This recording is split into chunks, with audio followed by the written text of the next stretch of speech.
우리 민성은 참 성실한 사람이었지. 서울 송파구에서 작은 무역회사에 다니며 묵묵히 일하고 집에 돌아오면 아내 수진이와 함께 11년을 살아왔어. 이제 40을 훌쩍 넘긴 나이지만 민성은 늘 가족을 위해 최선을 다하는 가장이었단다. 그런데 글쎄 요즘 들어 수진이와의 대화가 점점 줄어들더니 마음이 멀어지는 느낌이 들었지. 어느 날 밤 민성은 잠든 수진이를 보며 따뜻한 마음으로 어깨를 감싸 안았어. 부드럽게 머리카락을 쓰다듬으며 목덜미를 어루만졌지. 하지만 수진이가 살짝 몸을 굳히는 게 느껴졌어. 여보, 왜 그래? 어디 아파? 민성이 다정하게 물었지만 수진이는 작게 한숨을 쉬며 말했지. 아니, 그냥 오늘 좀 피곤해서 그래. 그 말은 부드러웠지만 어딘가 단호했어. 민성은 손을 거두며 가슴이 답답해졌지. 우리 사이가 왜 이렇게 됐을까? 하며 천장을 바라보며 잠을 이루지 못했어. 다음 날 아침 수진이는 아무 일 없었다는 듯 밥을 차렸지만 민성은 어제의 어색함이 마음에 걸렸지. 조심스레 물었어. 여보, 요즘 무슨 고민 있지? 순간 수진이의 손이 멈칫했지만 곧 아무렇지 않게 답했어. 아니, 그냥 컨디션이 좀 안 좋아. 너무 걱정 마. 하지만 그 목소리는 어딘가 차갑게 들렸지. 민성은 점점 더 무거운 마음으로 회사에 갔어. 그날부터 수진의 작은 행동 하나하나가 신경 쓰였지. 핸드폰을 항상 곁에 두고 민성이 가까이 오면 화면을 감추는 모습이 자꾸 눈에 띄었어. 어느 밤 부엌으로 가다 보니 수진이가 소파에서 급히 핸드폰을 끄는 걸 봤지. 당황한 표정이 역력했어. 여보, 무슨 일이야? 민성이 묻자 수진은 떨리는 목소리로 대답했어. 아무것도 아니야. 회사 메시지 지웠어. 하지만 그 목소리는 평소와 달랐지. 민성의 마음속 의심이 커져만 갔어. 주말 아침 수진이는 친구 약속 있다며 급히 집을 나섰어. 민성은 혼자 남아 답답한 마음에 아파트 단지 벤치에 앉아 담배를 피웠지. 그러다 수진의 하얀 경차가 눈에 들어왔어. 차가 먼지로 지저분했지. 여보가 이렇게 더럽게 둘 리 없는데 하며 민성은 차를 닦아주기로 했어. 차 문을 열고 들어가니 익숙한 방향제 향이 났지만 뒷좌석이 이상했어. 시트가 뒤로 밀려 있고 쿠션이 눌려 있었지. 마치 누군가 앉았던 흔적 같았어. 민성은 마음을 다잡고 청소를 시작했지. 그런데 뒷좌석 틈새에서 낯선 걸 발견했어. 짧고 굵은 검은 털이었지. 가볍고 까슬한 촉감이 손끝에 느껴졌어. 순간 등골이 서늘했지. 이건 수진이의 머리카락도 민성의 것도 아니었어. 떨리는 손으로 더 살펴보니 비슷한 털이 여러 가닥 나왔어. 민성의 심장이 쿵쿵 뛰었지. 이게 대체 뭐지? 머릿속이 차갑게 굳었어. 이건 분명 누군가의 몸에서 나온 거였지만 그들의 것이 아니었어. 민성은 차에서 나와 숨을 크게 들이마셨지만 불안은 가시지 않았어. 집으로 돌아와 텅 빈 거실에서 혼자 앉아 있었지. 그 짧은 검은 털들이 머릿속을 떠나지 않았어. 초조한 마음에 거실과 침실을 오가며 핸드폰만 멍하니 봤지. 밤이 깊었지만 수지는 돌아오지 않았어. 누굴 만나고 있는 걸까? 생각할수록 숨이 가빠졌지. 결국 민성은 베란다로 나가 차가운 밤 공기를 마셨지만 마음은 진정되지 않았어.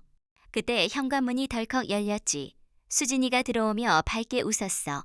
자기, 아직 안 잤어? 좀 늦었지. 미안. 그녀는 아무 일 없다는 듯 소파에 앉아 핸드폰을 만지작거렸지. 하지만 민성은 그 태연함이 더 혼란스러웠어.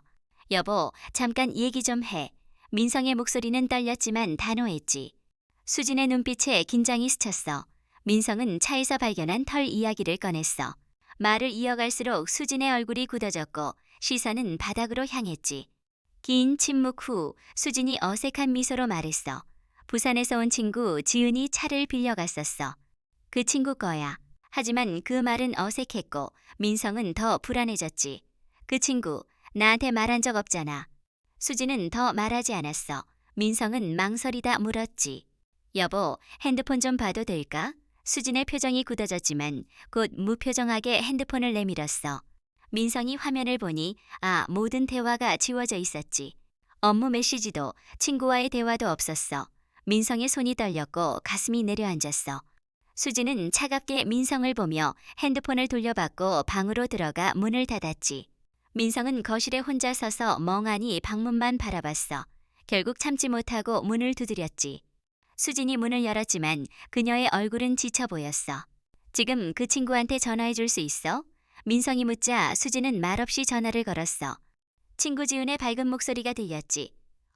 차 빌린 거. 맞아, 썼지. 짧은 통화가 끝났지만 민성은 그 어색한 목소리에 의심이 깊어졌어.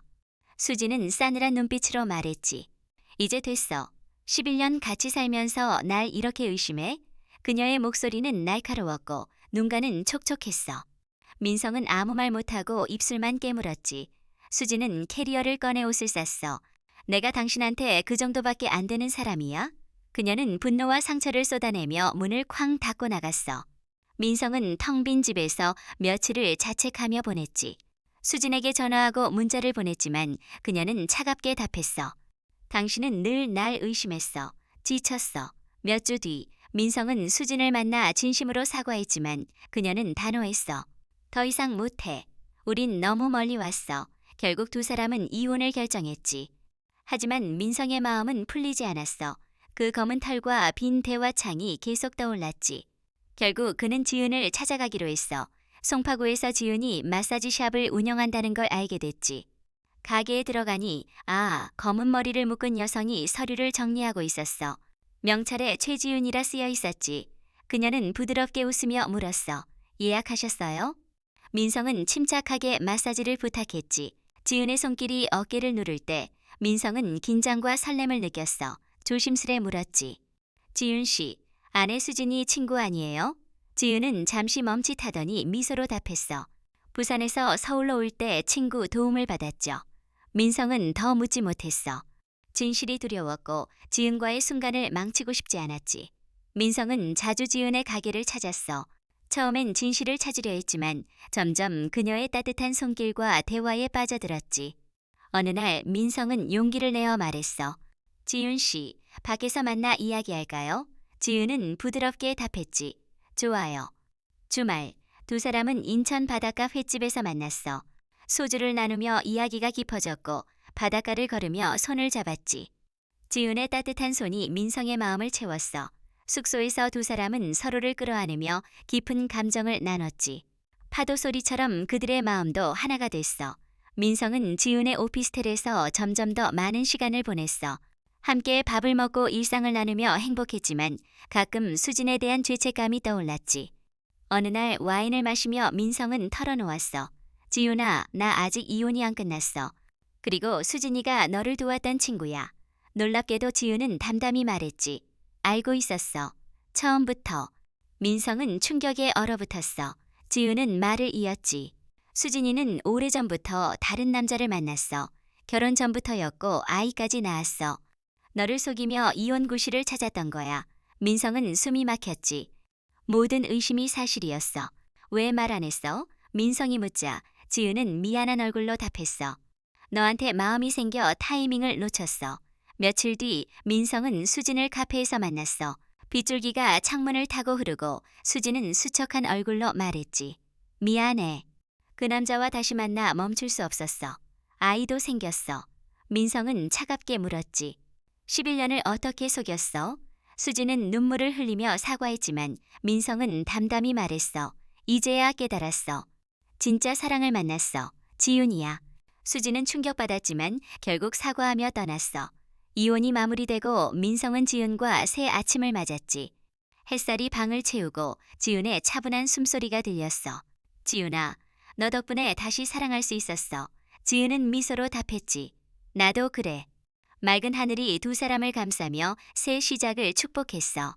여러분, 참, 인생은 때론 예상치 못한 길로 우리를 이끌지. 마음이 아플 때도 새 희망은 언제나 곁에 있단다.